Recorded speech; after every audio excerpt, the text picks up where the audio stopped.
Welcome again, viewers, to another edition of Ask Positive Connections, a show that is brought to you by Positive Connections, a mobile application that has been created to support people living with HIV. This is coming from the fact that there's been a lot of shame, stigma, discrimination, isolation, negative things that have been said about people living with HIV, which has led them to want to hide, sometimes to not openly talk about being HIV positive, and also sometimes leading to people trying to commit suicide and doing negative things that harm themselves and harm their families and their communities. Today we are joined by our Positive Connections ambassadors that work in the community with people living with HIV and who support them as they walk through this journey of discovering their full potential and discovering their strengths and who they are. I'm just going to start with quick introductions so that you know the team and the panel that's joining me today. On my right, I have got Tanya. Tanya, welcome to the show. Thank you. Yes. Next to Tanya is Thelma, a vibrant young lady who's an advocate and speaks powerfully and passionately about supporting people living with HIV. Thank you so much for joining us, Thelma. Thank you. Yes. And next to Thelma is Laverne. She's again a young person who's working in the community to support people living with HIV. Welcome to the show, Laverne. Okay. On my left is Pauline. Again, working in the community, supporting caregivers and parents of young people living with HIV. Welcome to the show, Pauline. Thank you. Next to Pauline is Tendai, lovingly known as Voro, who again is an advocate and speaks very passionately about supporting young people living with HIV. Welcome to the show. Thank you too. Okay, and again we've got Ruvimbo. She's again another young advocate that's also speaking about HIV and how to support people living with HIV within the community. Thank you, Doctor. Thanks. So today we're going to be talking about another very topical issue. There are so many things that young people that are using Positive Connections write to us, asking questions, wanting us to support them and help them with the problems that they'll be facing. And today we are going to be talking about a question that a young person wrote to us saying they want us to support or help them to think about it. And I thought that the youth advocates would be the best people to kind of talk about this and to help us maybe shed light, because there's so many people in the community that might be facing the same problem, the same challenge, having the same question, but maybe not having the courage to speak, and what we are going to discuss might help them. So the young person writes, I am virally suppressed and I'm not ready to tell my partner that I have HIV, but we want to be intimate and have sex. Is there anything wrong with having sex ndisina kumuudza? Also, should we use protection kana kuti it's all bore nokuti viral load yangu iri suppressed? So that's the question coming from the young person. Anzi, I have my partner, and as we know with young people, that's around the age where people are experimenting. They are also, thinking about intimacy and attraction and all of that. She's HIV positive, and she's saying, I'm virally suppressed. Should I talk to my partner about this? Cannot we can go ahead with just having sex? I'm not sure. Before we answer that question, I don't know from the community, is this something that's common? This discussion and conversations or questions around, when should we have sex? What should we do when we are having it? Should I tell somebody who's HIV positive? Cannot, I don't have a responsibility to say anything. We can go ahead. I'm not sure. Who wants to start? Maybe we can start with Tanya. Okay, so these issues zirikuitika communities matinobva. You find out kuti my young people mazhinji vari kupedzisira vaita sexual intercourse. Most of them even are protected or unprotected, vasina kuita disclosure. Okay. Zvinhu zvirikuitika because there are a number of fears ziripo. My young people mazhinji anotya stigma, anotya kuramba kuti saka kana ndichinge ndawana mufesi wangu ari HIV negative or baby rangu HIV negative. Okay. Kana ndikamuudza kuti ndiri HIV positive, anozondiramba saka ndichadanana nani. Uye anotya futi kuti kana tichinge tazopinda even marriage tichazoita mwana here ari HIV negative. These are just fears zvinoita kuti my young people anhingirino padefault aregedza kudisclosure zvinhu zvakawanda zvinokonzeresa nyaya dzekurambwa nyaya dzekutya fear of the unknown chaichai kuti saka ndichazovei ndinozobvumwa here handidi kudana nemumwe munhu ari HIV positive so zvinhu zviri kuitika mumacommunities matoko. Okay, so it's something, she says it's something chiri kuitika. Pauline? The bottom line is disclosure. It's a scary disease. Okay. Oh, okay. Yeah, chinhu chinotyisa chekuti kuti utaurire munhu because inini at the back of my mind I will be fighting with myself kuti is this person going to accept or reject? Okay. So munhu anenge achitya rejection. Okay. Because kana achinoudza munhu padisclosure tongoti 99.9% inenge iri rejection. Okay. And it because ndenge ndichiti asati akuziva nezvazvo here because vanhu vazhinji mucommunity vanenge vachingoti akangoudza unzi you are HIV positive ratova guva you are HIV positive it's someone who is dying ipapo. Okay. Saka disclosure tinototi chitoriwo chirwere chinototyisa. Okay. Because kuti ndizvitaure futi yeah it's something chiri kunetsa vakawanda. Okay, so okay, disclosure hanzi chirwere chiri kunetsa vakawanda. Tendai zviri kuitika here izvi kuti you know ameno vamoti zvakare I think the 3 ABCs abstain handiti vechidiki are they abstaining? Are they abstaining?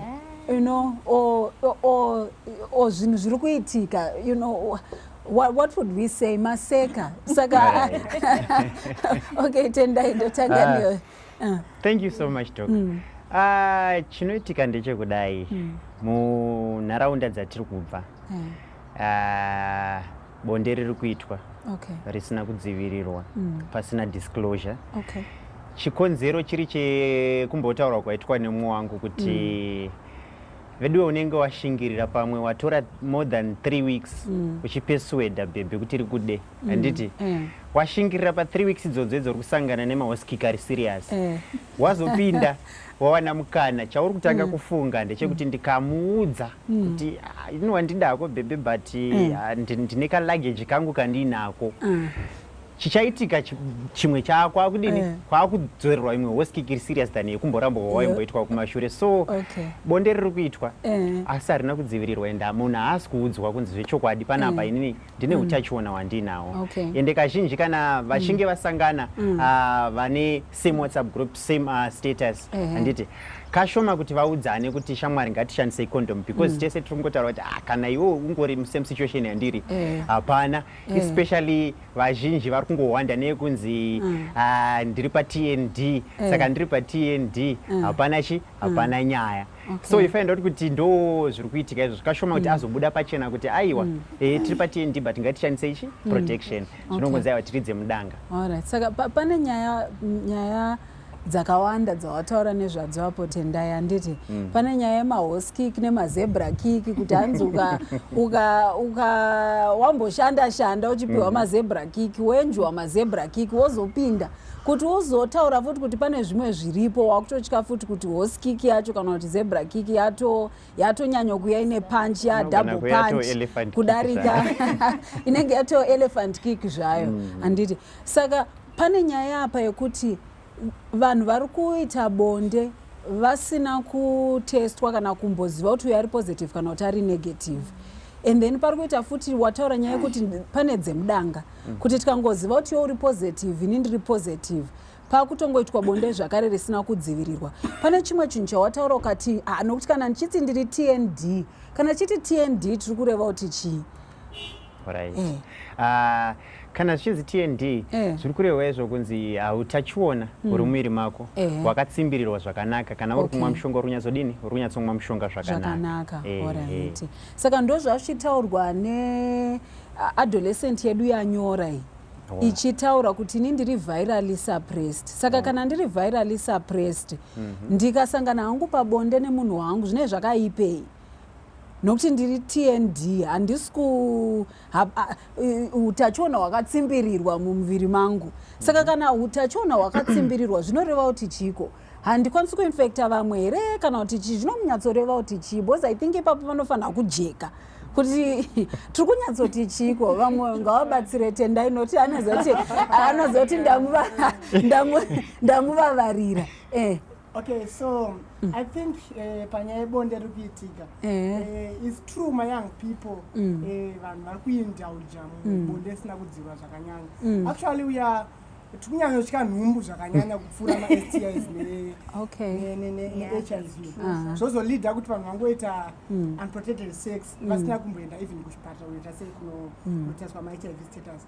Then kana what I would say, kana munhu ari HIV positive ari pa-TMD, I think there's no problem kurova yekedero, or because nenyaya yekuti zonzo you are non-infectious, haukwanise kutransmita HIV kune kunenge partner. I have heard some information here undetectable equals to untransmittable. Meaning that you can easily indulge muchitorera life in zvakanaka. Partner yako ichiramba richi HIV negative. That is if you are taking your medication correctly and consistently as prescribed by a health practitioner. Okay, all right. Okay. All right. Chiri kupisa Pauline. Icho. Unokwanisa kuindulja zvechokwadi undetectable equals to untransmittable, but do you know the status of the partner? Because partner yako handitika inokwanisa kunge isiri kuziva kuti iri positive, because pane vamwe vanokwanisa kuita nguva yakareba ari positive but ari fit usingatombozvione kuti ndo zviripo. Handiti kune chinonzi reinfection. The virus that you have and the virus in a partner yako is totally different, because iwewe yako yakatsikirirwa uri kunwa medication yake iri kutoita jack and jill ichitamba, ende ikangowana mukana wekuti yapinda mauri watoitwa reinfection, watowana imwe variant yeimwe virus, zvekuti even ukanwa medication that virus iyo inotanga kurwisa iwewe.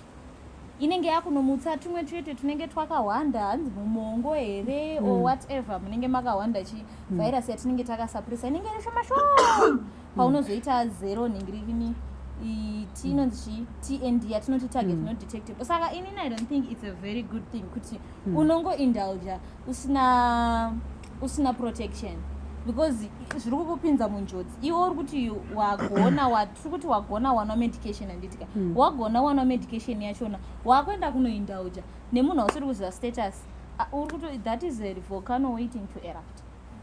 Yega yakadaro. Okay. All right.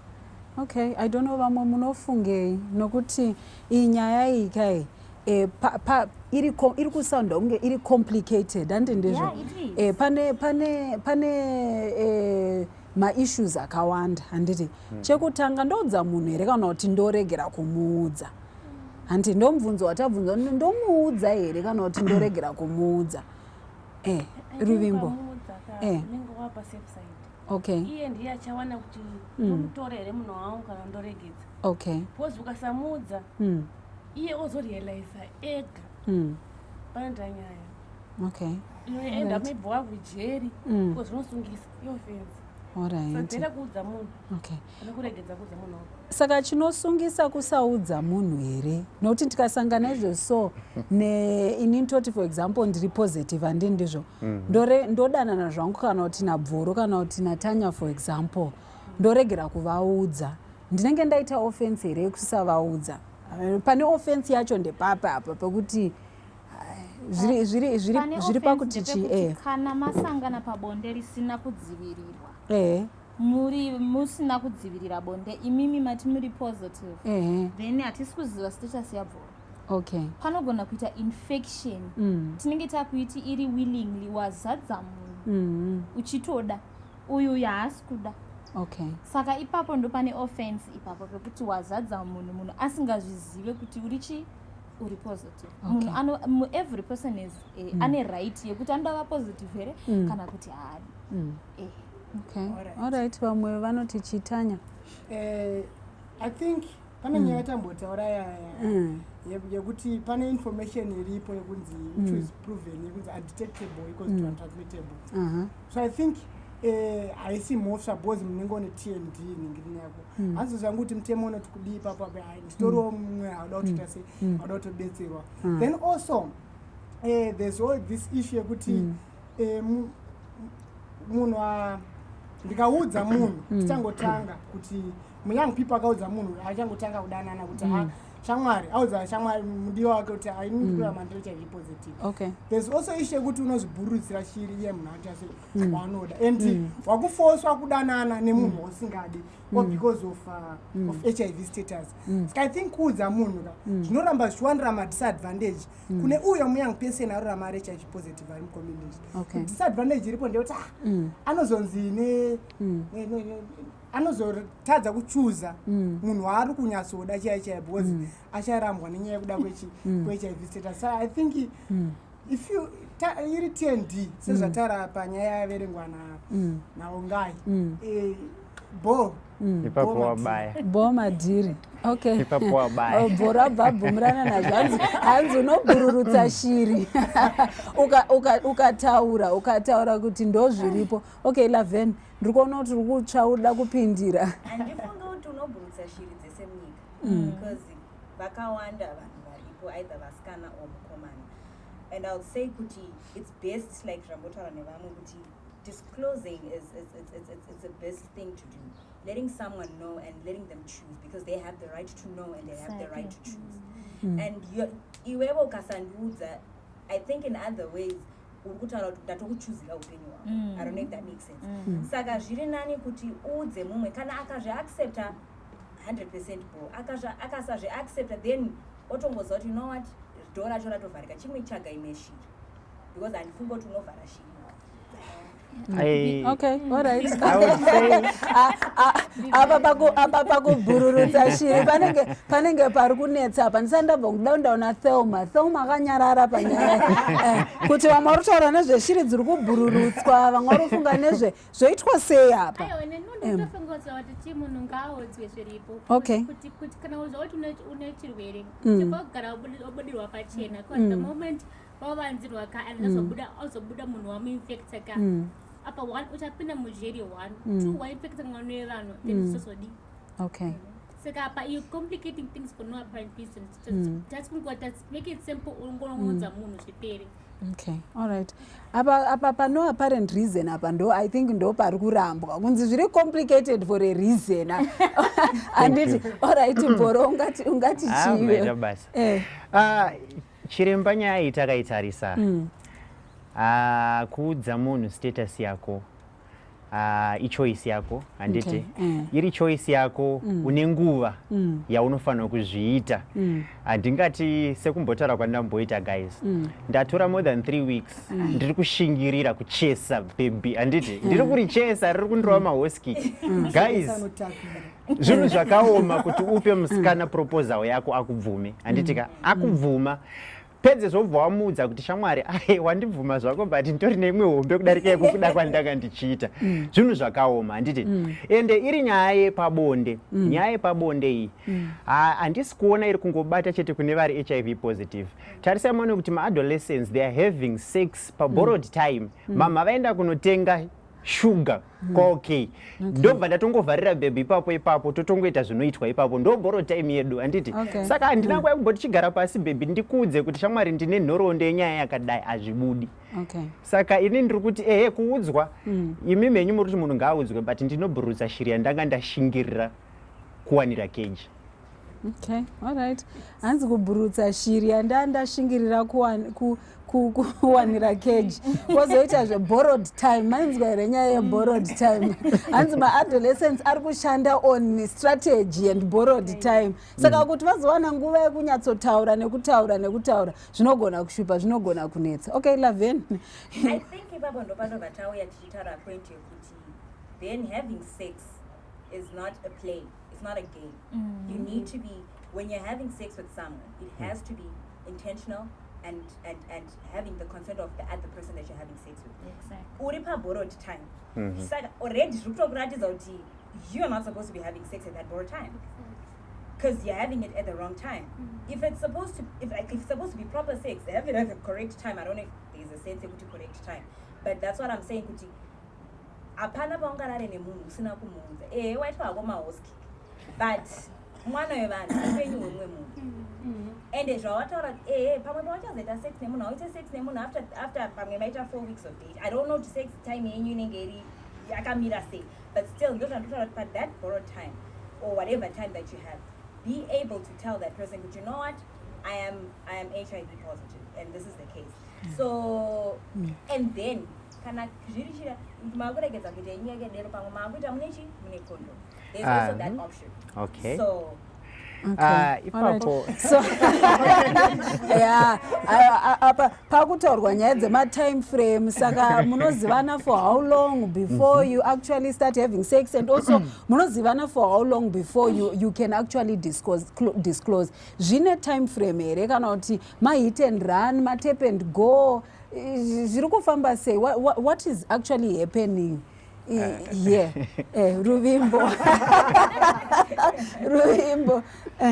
Zvitaurwa naVhoro nditora Guinness kupinda kuna Laveni. Pari kunzi borrowed time apa kubva warova iyo hit and run yawaita. One, waita hit and run mune munhu yekedera. Mwana pamwe atobva atobata handiti mwana iwe wasara manje ubvonza kuti mwana uya wakaita hit and run yawo ari kurwara, ari kususpectwa kuti ane HIV, unofila se guilty conscience yati kukreta maurika kuti ndini sure hazvimbobude mupfungwa, hazviiti. Number 2, sex haisi yekutamba ngoti dongoita sex. Sex is meant for kuti bakutoronga muri 2 mukawirirana kuti panapa kana kuti matoroorana ndezvemarriage makukreta mwana hazvingoitwi kutamba, hazvidi haikona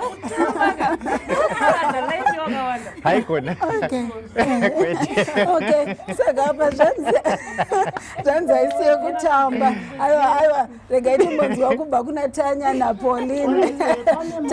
Pane ma-one night stand ekuti nangosangana nebhebi ipapo ndobva tatowirirana ndatomuaprocha ipapo takutoenda unondorwa lula handitika tatoita zvatatoita nabhebuyu handitika saka nguva yese yangaitawa namukoma wangu yekuti ndimbowana nguva yekuudza munhu kuti young people mbowana nguva yekuudza munhu tairora mari HIV positive noona kutoshaika enge zvakatooma plus musikana wachona futi angonongobvuma kuti yes kana uchinge wamudza kuti HIV positive because iye anenge atora sei sola inenge yatochaji batireta sei rafuli chaji kangonongobvuma for the sake of satisfaction yenguva iyoyo. You find out zonzo decision yaameka yaitwa nenyaya yemafeelings but anonyazoita decision iri informed yekuti anonyazoziva. Saka inini ndiri kudhonizvo and you should also consider kuti if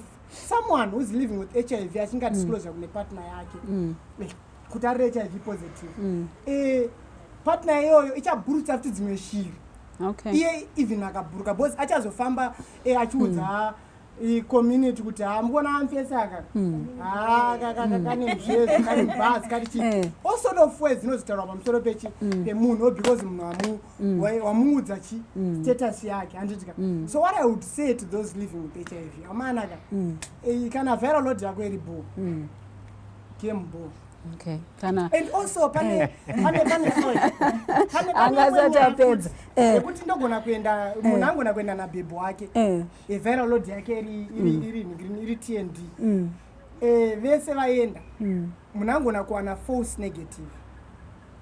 Okay, vaona false negative they will end up indulging zvakagodaro. Saka what are we saying, my young people angangoindulga because chabuda iri HIV negative because munhu ari kumwa mishonga yake zvakanaka every day is prescribed by the doctor. Yes. Okay, all right. Pauline. All right. What? Alright. Zvese zvamuri kutaura izvozvo, it's okay. But tiri kudzokera back to yourself. Okay. Uri kuzvikuvadza. Why ndiri kuti uri kuzvikuvadza? Because at the end of the day anditika you kuti urambe uri pa TND, you have to take your medication. Kuna anonzi ma sleepover ari kuitwa mazuva anaya. Ende kuti uite sleepover mufesa wakangara muone room. time dzako i7 i8 i6 ngenje you have to take your medication. Pane maskills ekuti tinokwanisa kuita ekuti you can go to the toilet, alarm inogona kuita unge as if i-ringtone, then you can do a lot of things and it, but wakuzvisa panjodzi. Maskills wakuzvisa panjodzi yekuti sometimes nogona kukanganwa kuna medication anditika for the sake yekuti boyfriend yangu iripo, girlfriend yangu iripo, handisida kuti aone kuti ndiri kutora medication. Unokwanisa kuwana false negative, but what you have is not fake, it's real. And it's there to stay.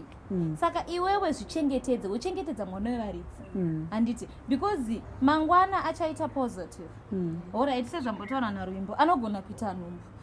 Pane imwe situation yekuti achazotanga kuzvineglecta handitika, ozoti I don't think kuti zvine basa kuti ndichirarama because I'm already positive. Mwana waachazvara futi achaita futi positive, ozongoti it doesn't matter because ini ndakatongopiwa ndisingazive, because vazhinji they are actually saying ndakachipiwa ndisingazive, and aisi mhosva yangu, handitombozuri chandandatadza chiche kuti someone will just come ondiinfecta iye atinyatsoziva kuti ndo zvaari, because panogona kuita 0.01% yekuti unongoinfecta, unongoitawo munyama wako wekuti musi iwoyo unenge makafarisa, plus paipe pamuno people are indulging handiti pamunobhuka mechi, handi inonzi matching, pamunobhuka mechi paipe obviously unenge une protection mbamako.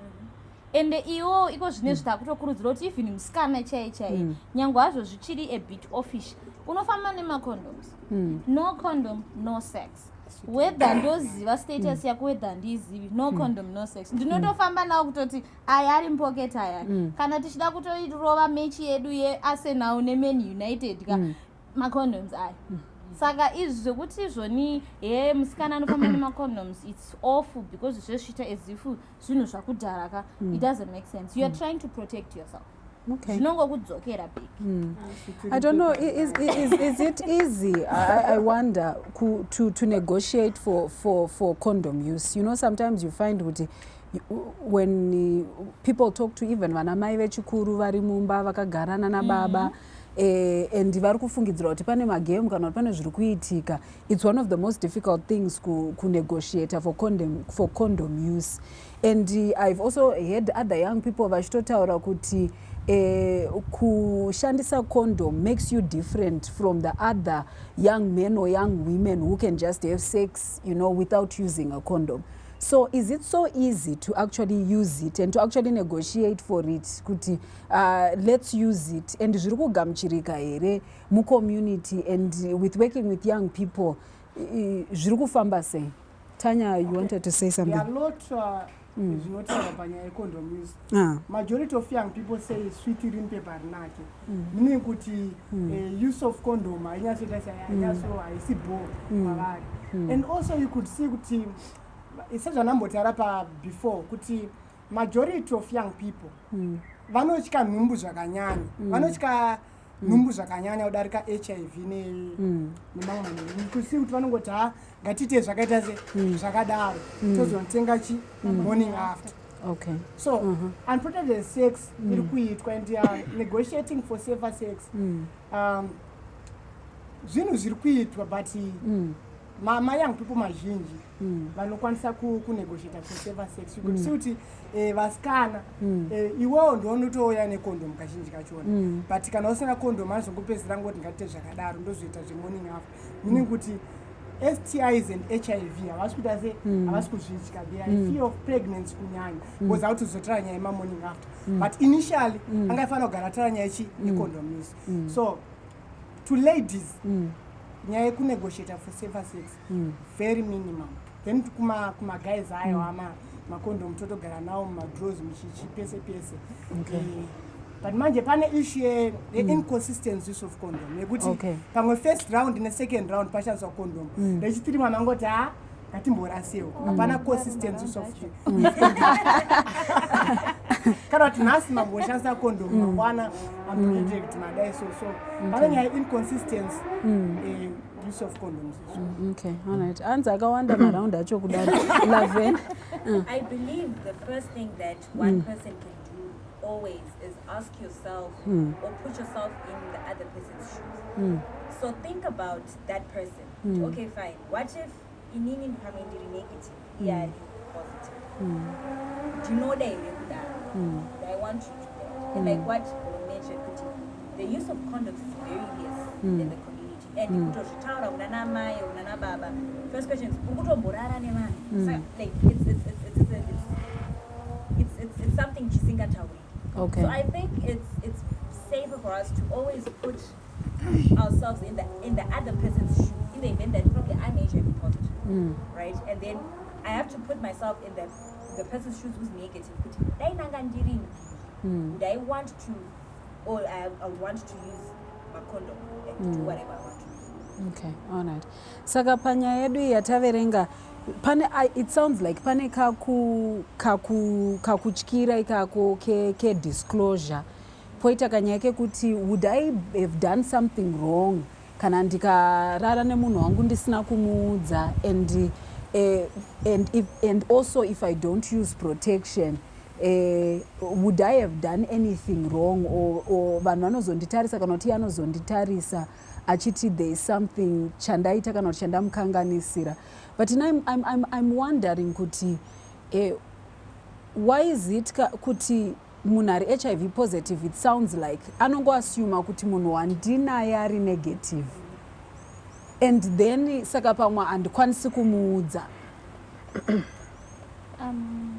izvozvo zviri kuitika zvokuti someone who is positive assumes kuti my partner or the next person is negative because pane kaipo yakai kanonzika fear of unknown sekuti haasi kuziva kuti the next person anofungei pamusoro pangu. Okay. Saka ndosaka vanhu vachizongoti even moment mukomana kana kuti musikana akangowana chance yekungonzi sex they just do it.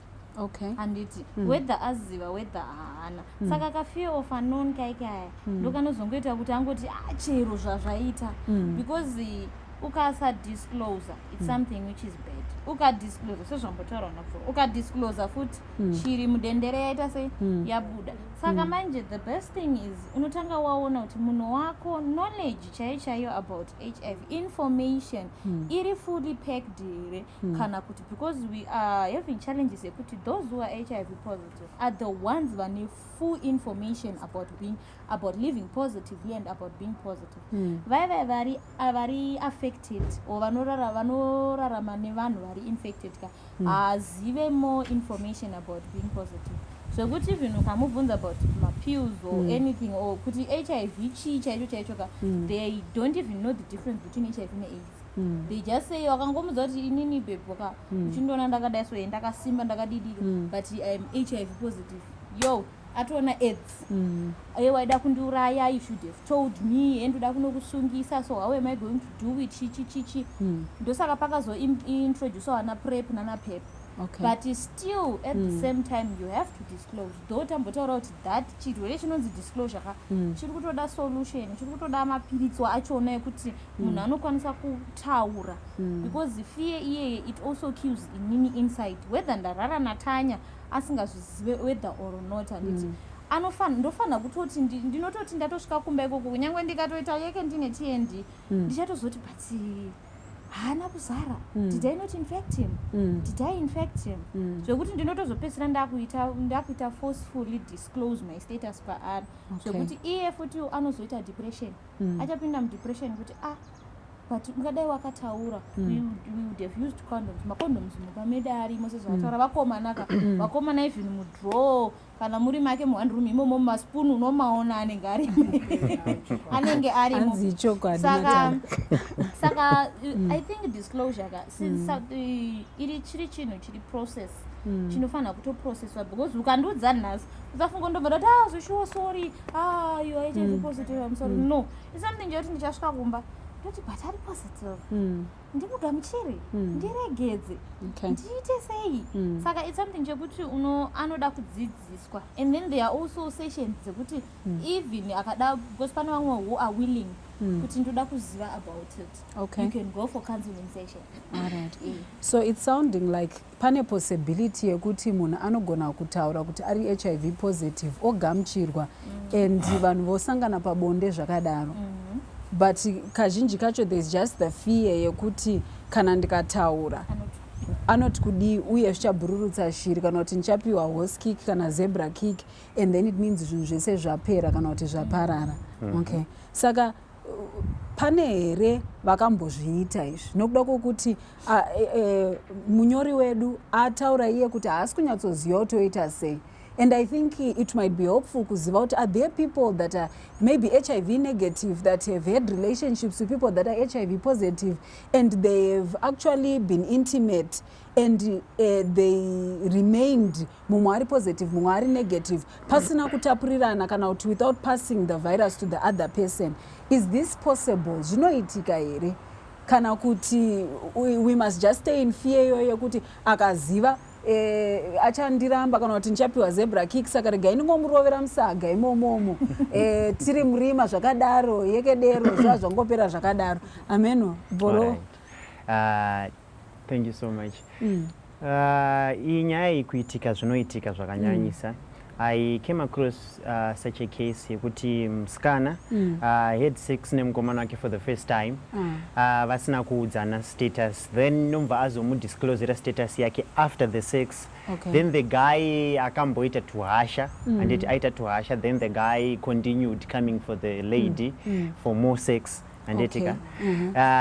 Raw is the first time vanga vasina condom pesa apa, so it happened kuti musikana akabva aita pregnant, then nomva aendeswa kumba kwemukomana aendeswa kumba kwemukomana mukomana nomva achienda kusouth kunogara kusouth handiti musikana nomva achisiyiwa pamba namai vemukomana nehanzvadzi yemukomana. So now the challenge yavepo yaayekuti tete vari kuziva status yemuroora handiti now tete is forcing the muroora to disclose the status to the mother-in-law.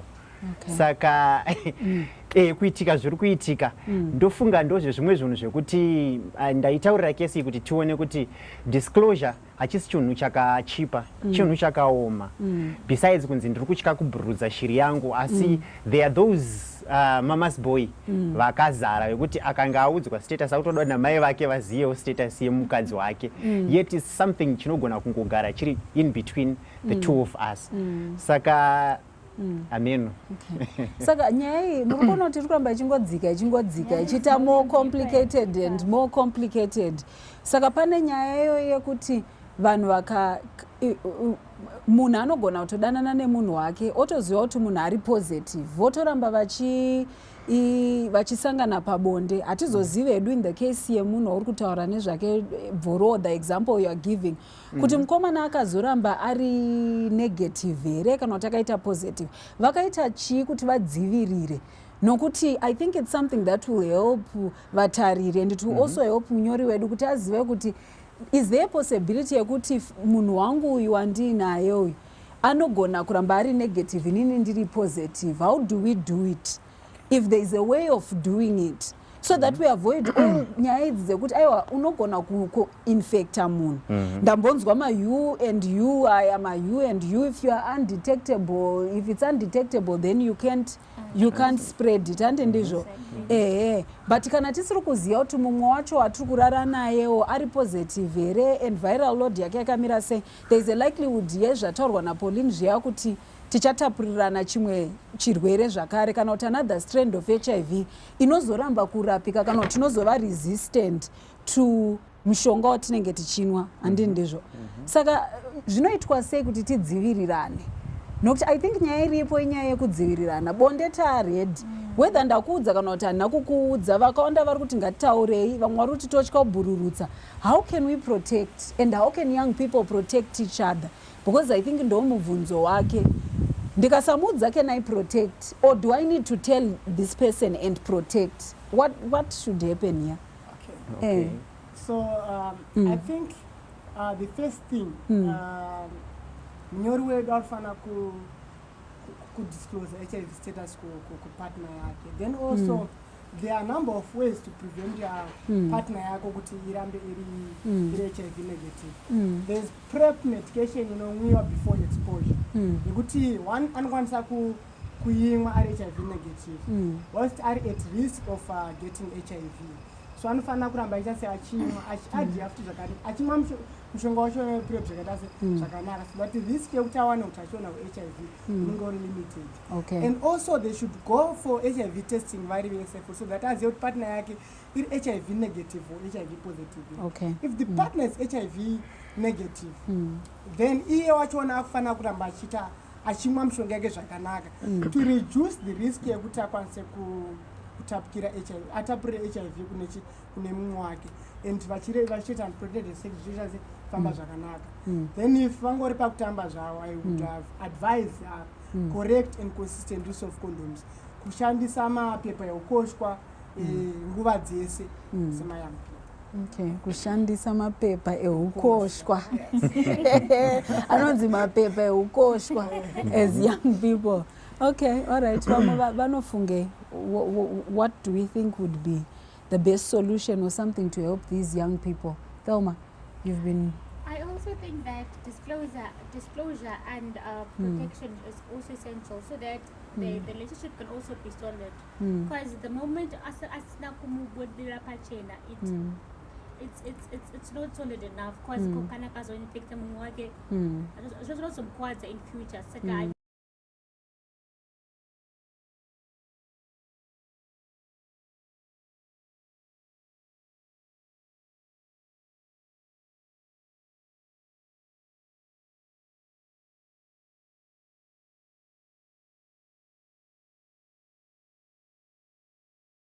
I believe kuti disclosure and protection kuti varambe vachidzivirirana in future asazomupe chirwere. But anotanga muti say disclosure first. So if they are not ready to disclose, They are not ready.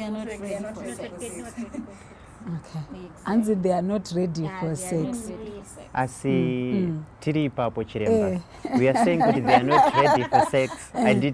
Asi we don't have to live in a holistic manner tichida kuwanda the reality. Sex is happening anditika. Yes, they haven't disclosed to each other, but they're still doing sex. So I think the best way is to educate the ladies more kuti vakwanise kurarama a real life yanga ichataurwa nemwe wangu pau kuti ngatifambe nemacondoms as ladies, of which ladies they don't have attitude kako anotanga kufunga kuti even vabereki vake kana vakanzi vakwanisa kugara naye pasi vachimudza nyaya yemacondoms, condom use, vanomudza kuti mwanangu, mwanasikana hafambi necondom, unonzi uri hure, uri pampi, handiti. Saka zvinhu zvekuti we need to rub off kamentality kako kekuti nganzwise kuti kutofamba necondom kuri much safer, because sevakomana tine kamwe kaunhu bokati nako, tine ma ODI, ma one day international watinenge takatargeta, and tinenge tine matargets, handitika.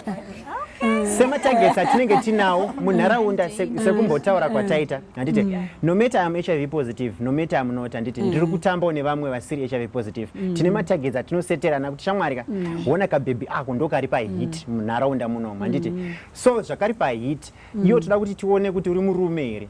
Zvauri murume enda unotora bhebi ataki and toda ma-V11 ekuti zvechokwadi munhu wadini warara naye, handiti. So zvinhu zvekuti zviri kuitika, handiti. Saka we need kuti tikwanise kueducata both the ladies and the boys, nekuti mukomana anogona kuchengetera condom mumba make, handiti. Both maspoon sekumbotaura kwazvaitwa, but mamwe acho tinenge takaita tember around with them, handiti. Ndaribaya kudhara yowe woti ndashandisirwa condom mimba haisi kubata, but still condom iroro it's not effective.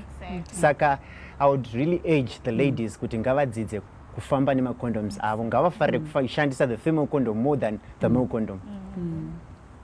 And also hawafane kutya nhumbu zvakanyanya kudarika HIV. There are some of the STIs dzekuti anotozobowa kudarika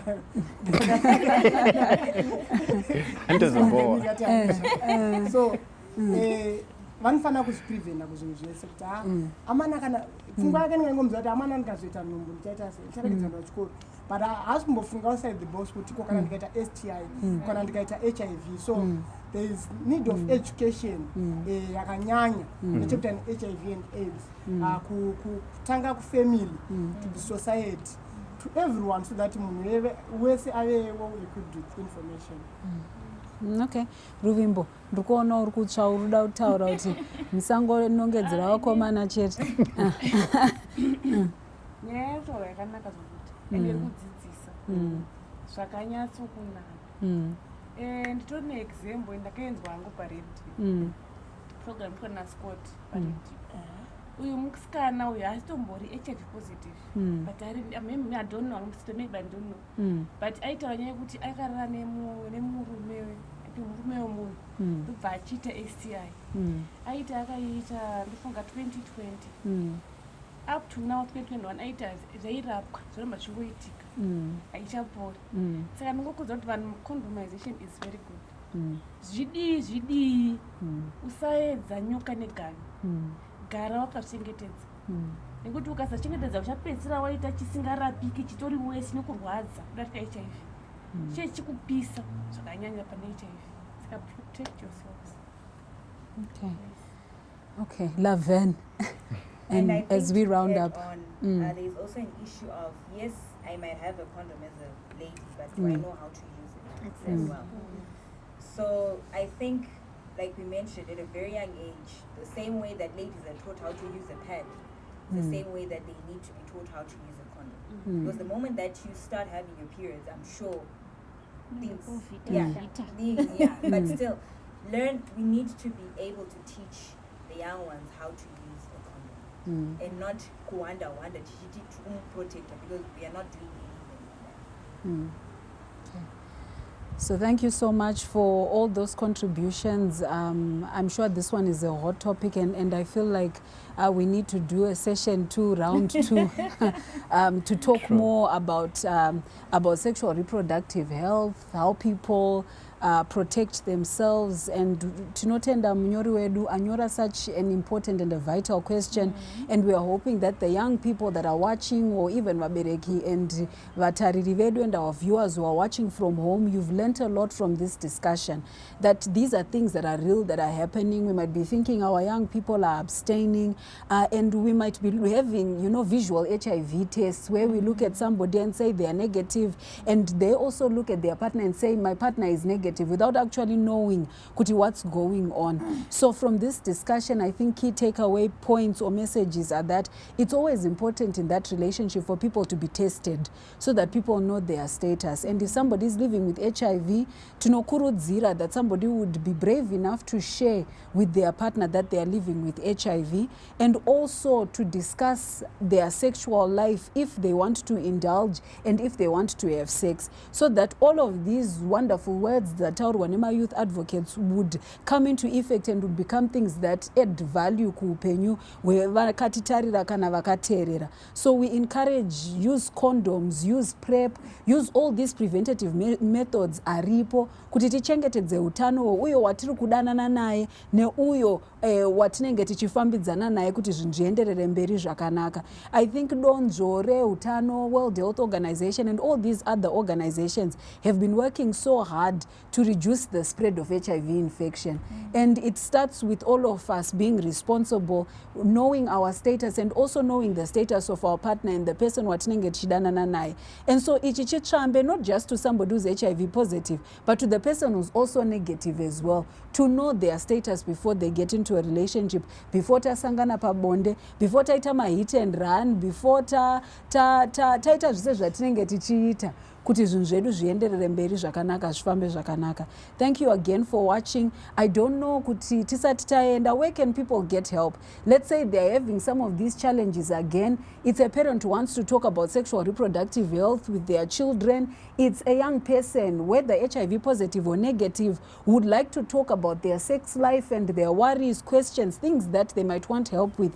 Where can they get help? Quickly, my advocates edu chiringa zuva chatsuka chikakwata on such an important topic. Who can start us off? Where can we get help? Flex, go ahead. Okay, so we can get help for Positive Connections application. It's a cool mobile application for people infected and affected by HIV.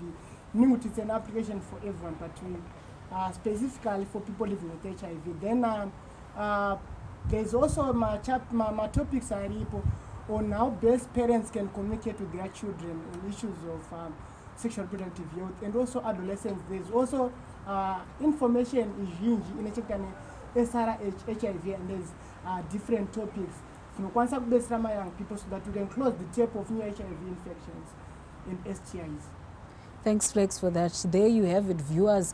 And there's a new application called Positive Connections, where vabereki vana can go on it. You can download it from Google Play Store, and you can have it in the privacy of your homes. You can talk about some of these difficult topics. Dzinonetsa dzatechita zvitauriki ndikazotaura nezvebonde nemwana wangu sei kana kuti ndikazobvunza mibvunzo yebonde sei. For the children, the adolescents, the young people, there is something that's there for you. There are counselors again on Positive Connections that you can also connect with from the privacy of your homes and talk about these private issues in a comfortable and very confidential manner. Musingatyi kuti nyaya yai ichazonzwika kana kuti pane vachazotaura nezvayo kana vachazoibata kana kuti zvichazodai panenge pane nice confidentiality and nice support yamunoreceiva ipapo. Again, I want to say thank you to all of you for coming and helping us out on this very important topic, and I'm sure we are coming for session 2 and second edition